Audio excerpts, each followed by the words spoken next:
Assalamualaikum warahmatullahi wabarakatuh. Perkenalkan, nama saya Febrina Wahyulandari, mahasiswi kebidanan semester 4 Universitas Muhammadiyah Banjarmasin. Jadi, kali ini saya akan memberikan penjelasan atau kesimpulan mengenai beberapa materi terkait asuhan kebidanan komunitas yang telah Ibu berikan. Sebelumnya saya sudah menyiapkan catatan kecil atau catatan ringkas sehingga penjelasan saya nantinya lebih terstruktur atau terperinci seperti itu. Baik, yang pertama adalah mengenai masalah kebidanan komunitas. Banyak sekali masalah kebidanan di komunitas itu seperti kematian ibu dan bayi, kemudian kehamilan remaja, unsafe abortion atau abortion yang tidak aman, kemudian BBLR, bayi berat lahir rendah, adanya pertolongan persalinan oleh tenaga non-kesehatan, seperti itu. Kemudian ada penyakit menular seksual, dan yang terakhir adalah perilaku dan sosial budaya yang mempengaruhi kesehatan di komunitas. Hampir 90% angka kematian ibu dan bayi ini terjadi di negara berkembang, Indonesia salah satunya. Kemudian, hampir 50% dari kematian bayi baru lahir ini terjadi pada minggu pertama kelahirannya, sehingga bayi baru lahir yang usianya di minggu-minggu pertama atau neonatus itu, mereka memiliki lebih rentan terhadap kematian bayi seperti itu. Kemudian banyak sekali penyebab dari kematian bayi. Yang pertama adalah asfiksia, BBLR maksud saya, kemudian ada infeksi, kemudian trauma persalinan, seperti itu. Melihat banyaknya angka kematian ibu dan bayi ini, sehingga hal ini membuat kesehatan ibu dan bayi menjadi prioritas utama bagi tenaga kesehatan, seperti itu. Selanjutnya adalah kehamilan remaja. Hingga tahun ini, banyak sekali angka kehamilan remaja. Sekitar 85%-nya terjadi di negara berkembang. Kemudian, mereka pernah melakukan hubungan seksual pertama kali di bawah umur 15 tahun. Di Indonesia sendiri, 8,3% penduduk remaja usia 10-19 tahun sudah menikah. Artinya di Indonesia masih banyak pernikahan usia dini, seperti itu. Kemudian ada aborsi yang tidak aman. Aborsi atau unsafe abortion. Aborsi, hal ini terjadi kebanyakan abortion dilakukan oleh orang yang tidak terlatih atau yang tidak kompeten, orang yang tidak seharusnya bisa melakukan aborsi itu, seperti itu, sehingga menimbulkan banyak komplikasi, bahkan berujung kematian. Kemudian hampir 20 juta kasus aborsi yang tidak aman di seluruh dunia per tahunnya, sungguh angka yang besar. Kemudian cara abortus, tenaga kesehatan seperti ada berbagai macam cara-cara abortus oleh tenaga medis itu atau dengan kuret isap itu sekitar 91%. Kemudian sedangkan oleh dukun mereka menggunakan teknik-teknik seperti pijat, jamu-jamuan, kemudian obat-obatan yang seharusnya tidak boleh mereka berikan, seperti itu. 15-45% kematian ibu disebabkan oleh komplikasi keguguran. Artinya, setelah mereka melakukan aborsi yang tidak aman tersebut, mereka memiliki berbagai macam komplikasi yang berujung kepada kematian, seperti itu. Kemudian, hal ini terjadi dan yang paling besar adalah di perdesaan. Kenapa hal ini bisa terjadi? Karena di perdesaan mereka masih tidak tahu dan lebih banyak dukun kampung seperti itu dibandingkan dengan tenaga kesehatan itu sendiri. Yang selanjutnya atau yang keempat dari masalah-masalah di kebidanan komunitas itu adalah yang keempat adalah pertolongan persalinan oleh tenaga non kesehatan seperti saya bilang tadi, yaitu dukun kampung. Namun kalau kita lihat sekarang jumlah dukun kampung itu lebih sedikit dibandingkan beberapa tahun ke belakang.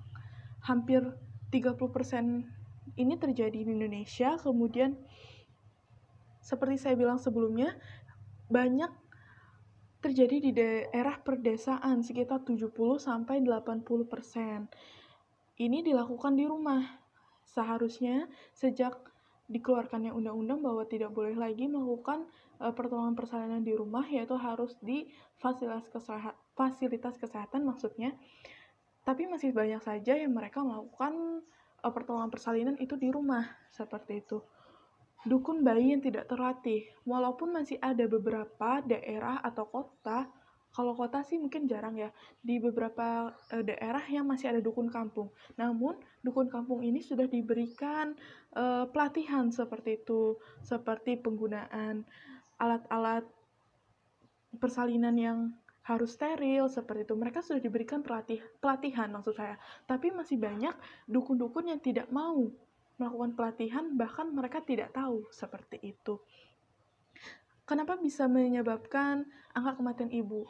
Ini bisa menyebabkan beberapa komplikasi yang dilakukan oleh persalinan yang dilakukan oleh tenaga non-kesehatan, seperti terjadinya partus macet, kemudian ruptur uteri, kemudian perdarahan, sampai terjadinya infeksi berat. Selanjutnya adalah penyakit menular seksual atau PMS. Hampir 333 juta kasus PMS yang disebabkan terjadi setiap tahunnya. Maksud saya seperti itu. Sepertiga dari infeksi PMS ini terjadi di negara berkembang. Lagi-lagi adalah negara berkembang yang usianya 13-20 tahun.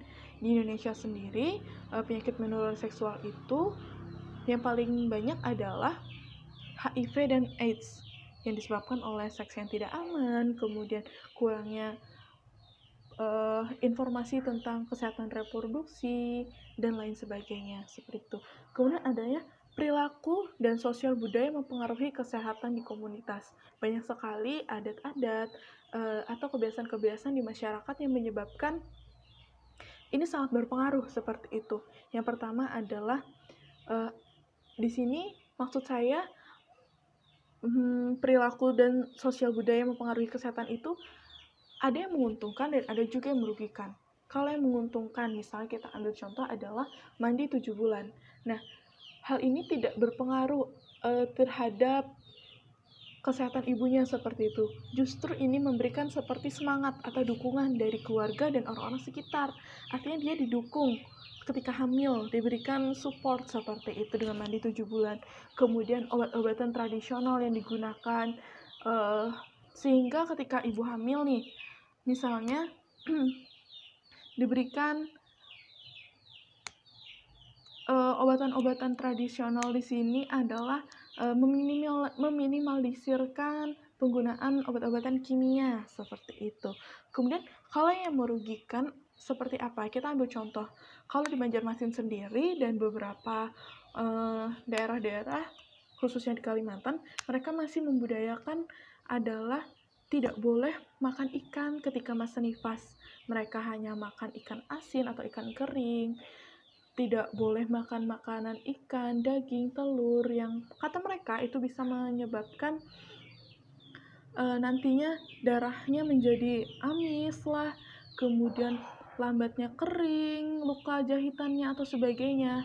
Itu sangat bertolak belakang yang seharusnya ibu nifas maksud saya itu harus banyak mengkonsumsi protein sehingga penyembuhan dari luka pasca persalinan itu cepat seperti itu. Kemudian dan beberapa kejadian di daerah-daerah pedalaman seperti mereka akan diasingkan jika mereka sedang haid atau sedang masa nifas. Kemudian di beberapa kota bahkan ada yang mengistilahkan bahwa mereka yang belum pernah melakukan hubungan seksual itu dikatakan tidak gaul, seperti itu. Selanjutnya, materi yang saya jelaskan yaitu pembinaan peran serta masyarakat. Nah, apa sih maksudnya di sini? Peran serta masyarakat adalah keikutsertaan individu, keluarga, dan kelompok masyarakat dalam setiap pergerakan upaya kesehatan juga merupakan tanggung jawab kesehatan diri sendiri, keluarga, dan masyarakat. Jadi garis besarnya adalah di sini keikutsertaan individu, artinya mereka terlibat, ikut berkontribusi bagi kesehatan mereka sendiri, kemudian keluarga, serta masyarakat di sekitarnya, seperti itu. Apa sih tujuan dari pembinaan peran serta masyarakat ini tujuannya adalah terwujudnya upaya yang dilakukan oleh masyarakat secara terorganisir untuk meningkatkan kesehatan ibu, anak, keluarga sehat, dan kesejahteraan, seperti itu. Hal-hal yang perlu dilakukan seperti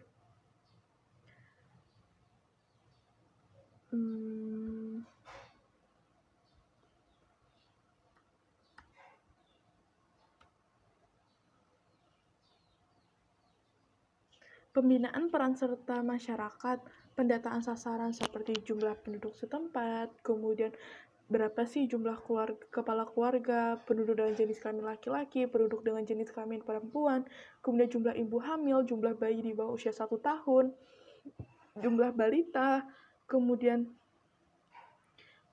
ada anak usia sekolah dan prasekolah, jumlah remaja, jumlah akseptor KB, kemudian pasangan usia subur, kemudian ada jumlah akseptor KB, maksud saya tadi, kemudian ada wanita menopause. Semua itu harus terdata sehingga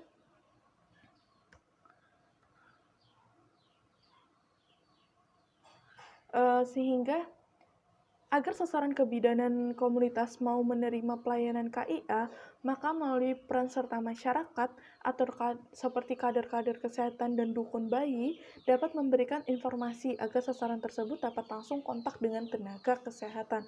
Artinya di sini perlunya peran beberapa orang lain seperti kader kesehatan dan dukun bayi. Dukun bayi di sini adalah dukun bayi yang telah mendapatkan pelatihan seperti itu. Selanjutnya ada pencatatan pelaporan kebidanan komunitas.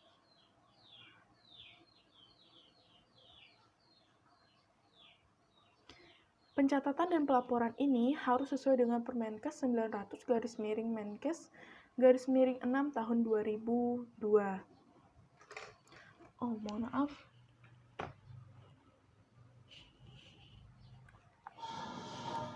Data-data yang dilaporkan itu seperti minimal ya, seperti jumlah ibu hamil yang dilayani, K1 dan K4-nya, kemudian persalinan abnormal, kemudian ada lahir yang hidup ataupun yang mati, kemudian ibu yang dirujuk karena adanya kelainan, kemudian ibu hamil, ibu nifas, dan ibu bersalin yang dilayani yang meninggal, kemudian ada bayi baru lahir usia 0-28 hari yang dilayani, kemudian bayi yang dilayani dan jenis pelayanan yang dilakukan apa, kemudian ibu nifas yang dilayani, dan pasangan usia subur yang mendapat pelayanan kontrasepsi dan jenisnya apa. Kemudian pencatatan ini minimal dilakukan di kertas, komputer, laptop, tablet, dan handphone.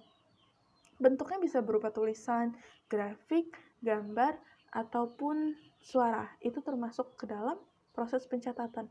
Kenapa sih kita perlu melakukan proses pencatatan itu? Karena ada banyak sekali manfaatnya, seperti memberikan informasi tentang suatu keadaan atau peristiwa, masalah, atau kegiatan, kemudian dapat dijadikan sebagai bukti, baik bukti hukum ataupun bukti suatu kegiatan.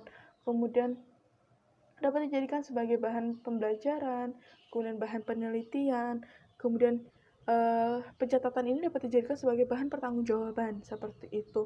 Kemudian adanya pembuatan laporan, seperti itu. Kemudian sebagai bahan alat komunikasi, yaitu sebagai penyampaian pesan dan alat untuk mengingatkan suatu kegiatan atau peristiwa khusus. Jadi dengan adanya catatan kita bisa mengetahui suatu kejadian di masa lampau, maksud saya sekitar beberapa tahun yang lalu, kita masih ada catatannya seperti itu. Bentuk dan catatan ini ada dua, catatan tradisional dan catatan sistemik. Kalau yang catatan tradisional itu apa yang kita dengar dan apa yang kita lihat, kemudian penulisannya bebas, tidak ada aturannya, harus seperti ini, tidak ada aturannya. Kemudian tidak sistematis, artinya juga tidak lengkap seperti contohnya ya, catatan harian, seperti itu. Kemudian ada catatan sistematis. Kalau kita mendengar kata sistematis, berarti itu ada aturannya, ada cara-caranya, kemudian memiliki format tertentu, seperti itu. Contohnya adalah pencatatan, yaitu pendekatan Maksud saya di sini adalah pendekatan mufase kebidanan. Seperti itu. Kemudian ada bentuk catatan berdasarkan sasaran. Nah, kalau bentuk catatan berdasarkan sasaran itu ada 3. Yang pertama, catatan individu, catatan keluarga, kemudian ada catatan masyarakat. Individu, keluarga, masyarakat. Kemudian ada catatan berdasarkan kegiatan. Banyak sekali di sini, kurang lebih ada 9 atau 10 poin. Yang pertama adalah catatan pelayanan kesehatan anak, kesehatan ibu, keluarga berencana, catatan imunisasi, kunjungan rumah, persalinan, kelainan, kemudian kematian ibu dan bayi, dan catatan rujukan. Kalau ini catatan berdasarkan proses pelayanan, yang pertama ada catatan awal dan masuk, kemudian catatan perkembangan, kemudian ada catatan pindah, dan catatan keluar. Mohon maaf. Pelaporan. Nah, kalau pelaporan itu adalah suatu catatan yang memberikan informasi tentang kegiatan tertentu dan hasil yang disampaikan ke pihak yang berwenang dengan kegiatan tersebut. Bentuk laporan itu seperti ada yang pendahuluan, latar belakang, rumusan masalah, tujuan, kemudian ada isi laporan yang terdiri dari beberapa bab. Kemudian ada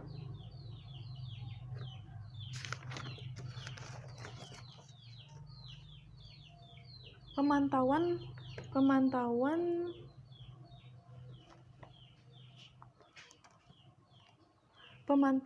wilayah setempat kesehatan ibu dan anak atau yang disingkat dengan PWS-KIA. Apa sih PWS-KIA ini? Jadi PWS-KIA adalah alat manajemen program KIA untuk memantau cakupan pelayanan KIA di suatu tempat, seperti puskesmas atau kecamatan, secara terus-menerus agar dapat dilakukan tindak lanjut yang lebih cepat dan tepat terhadap desa yang cakupan pelayanan KIA-nya masih rendah. Seperti itu. Jadi PWS-KIA ini sebagai suatu alat manajemen program KIA untuk memantau kecakupan pelayanan KIA di suatu tempat, seperti itu. Apa sih tujuan dari PWS-KIA ini? Tujuannya adalah meningkatkan mutu, jangkauan pelayanan KIA maksud saya di suatu wilayah kerja puskesmas melalui pemantauan cakupan pelayanan KIA setiap desa secara terus-menerus, seperti itu. Memiliki tujuan umum dan khusus, kemudian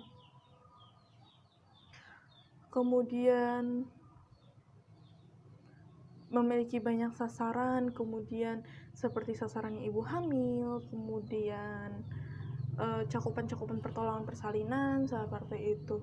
Kemudian ada beberapa indikator pemantauan PWS-KIA seperti akses pelayanan antenatal, cakupan ibu hamil, cakupan persalinan oleh tenaga kesehatan, penjaringan deteksi ibu hamil beresiko masyarakat, kemudian penjaringan deteksi ibu hamil beresiko oleh tenaga kesehatan, cakupan pelayanan neonatal atau KN oleh tenaga kesehatan.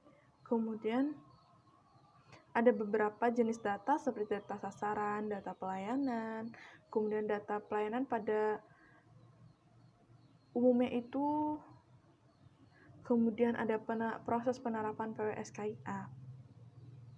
Kemudian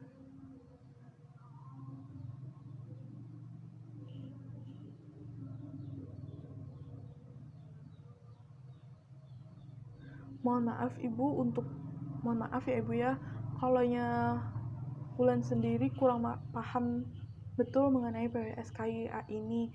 Jadi saya berharap nanti kalau sudah ada pertemuan langsung perkuliahan tatap muka, bisa dijelaskan secara langsung agar Wulan dan teman-teman lainnya bisa paham, seperti itu. Maaf ya Ibu ya, Wulan cuma bisa menyampaikannya untuk PWS-KIA sampai di sini.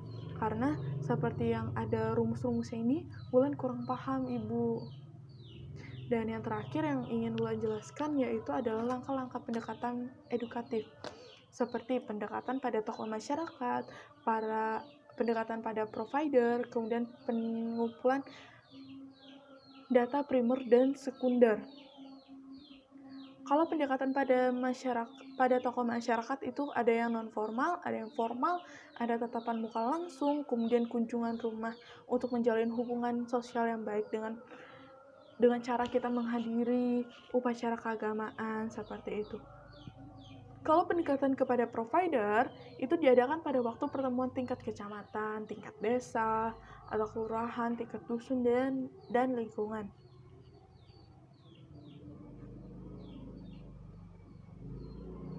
Selain itu, langkah-langkah pendekatan edukatif ini adalah adanya komunikasi yang baik.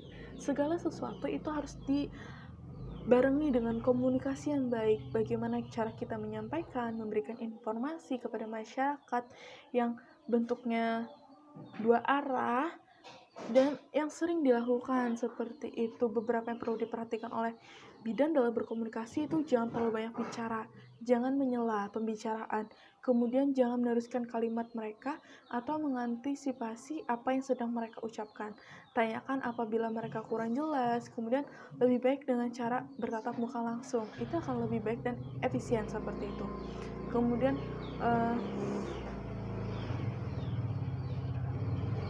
ada beberapa pelayanan kebidanan komunitas itu sendiri seperti promotif, preventif, kuratif, dan rehabilitatif. Kemudian pemanfaatan fasilitas dan potensi masyarakat seperti sumber daya alam atau potensi desa dan sumber daya manusia atau kadar kesehatan itu sendiri. Kemudian hal-hal yang berkaitan dengan lingkungan yang harus diperhatikan dan pemberian layanan kebidanan komunitas yaitu lingkungan sosial, bagaimana lingkungan sosial di situ, kemudian lingkungan flora dan faunanya. Seperti itu. Sampai di sini Ibu penjelasan saya mengenai materi yang Ibu berikan. Mohon maaf jika ada pengucapan atau kata-kata saya yang kurang berkenan atau ada yang salah. Saya mohon maaf sebelumnya dan saya berterima kasih. Saya akhiri. Wassalamualaikum warahmatullahi wabarakatuh.